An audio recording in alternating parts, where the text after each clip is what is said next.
Yo, what's up guys? Welcome back to another Cisco predictions video. I hope you guys are doing well, and I hope you guys have also followed my predictions because man, we are on fire today.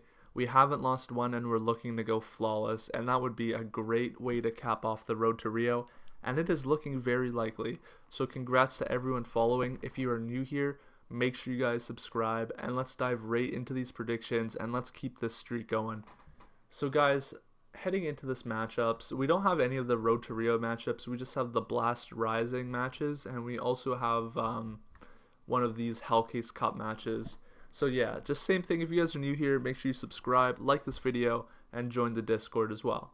So getting into this predictions, Endpoint versus Avez, in a matchup that I think is going to be a little bit interesting. The odds right now, in my opinion, are way too high on Avez. Like 2.8, 2.7 is quite high in a tier sort of 2 matchup like this. Now, although Endpoint has been playing really solid, when I look at Avez, they are not playing with Mulsey anymore. They're actually playing with Bayali. So their team gets a slight bit of a boost there. And they've actually had some decent results. Like they kept it close with Gambit Youngsters on one map. Like they could have taken it there. And also they had a close game with Copenhagen and they beat Secret, and so they can beat these tier 2, tier 3 teams, and that's why I think that the odds are just a little bit too high on Endpoint.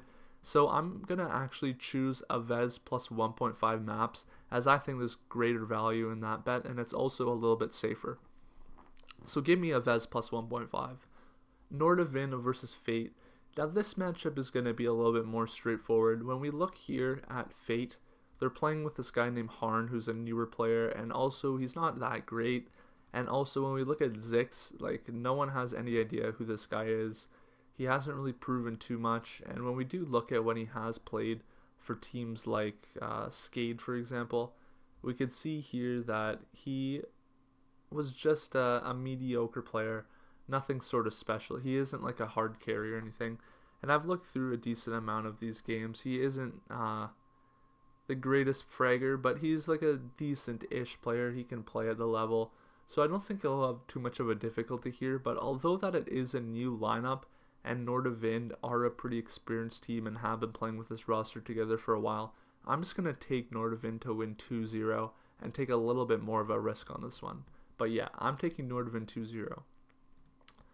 So Syman versus LDLC, and this matchup should be pretty random if I'm being quite honest. Considering this is a Hellcase Cup, you guys just always want to be careful with these lower tier tournaments, and in fact I'm just going to be taking LDLC plus 1.5 maps. Now the reason being is, although Syman have like proved that they've played good, they beat Navi, Pro 100, and they could compete against most of those teams, they're not good enough in any sort of league to be this great like overdogs, and especially since it's a Hellcase tournament, like we really don't know who's behind these matches. So I'm just going to play it safe, and I'm just going to take the plus 1.5 on LDLC, as I could see this matchup being a really big throw. So anyways guys, that marks the end of these predictions. There isn't too much today, but I will be back tomorrow with a lot, considering we have the DreamHack Masters, which is going to be a nice tier 1 online tournament, which should be good. We got some solid matchups. So I hope to see you guys tomorrow. Make sure you subscribe, leave a like, join the community, join the Discord, and I will see you guys with another video. Peace out.